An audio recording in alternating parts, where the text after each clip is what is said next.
Dua anggota kepolisian di Lampung nekat jadi pencuri. Mereka mencuri mobil di mal. Keduanya kedapatan mencuri mobil Honda Brio dengan nomor polisi BE1682GG. Kejadian ini berlangsung di parkiran Mall Bumi Kedaton, Bandar Lampung pada Minggu 20 Agustus 2023. Untuk mengecoh pihak kepolisian, para pelaku mengganti plat nomor kendaraan menjadi BE1714ZH. Kurnya, tak selang beberapa lama, dua anggota kepolisian yang terlibat pencurian Honda Brio itu berhasil diamankan Polresta Bandar Lampung. Diketahui, dua pelaku pencurian kendaraan tersebut adalah anggota Polda Lampung.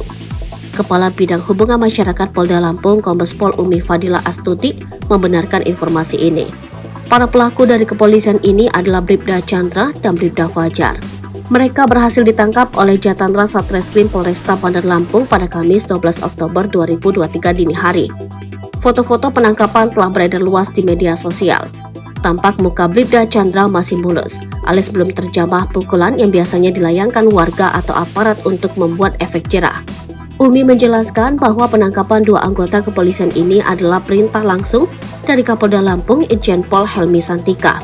Kapolda mendapat laporan mengenai penyelidikan kasus pencurian kendaraan yang melibatkan anggota kepolisian, sehingga penangkapan dan penyelidikan ini dilakukan atas perintah beliau. Bapak Kapolda mendapatkan laporan mengenai penyelidikan kasus pencurian mobil dengan melibatkan personil kepolisian, kata Kombes Pol Umi. Umi juga menyampaikan bahwa Kapolda menerima informasi mengenai dua personil Polda Lampung yang diduga terlibat dalam pencurian mobil.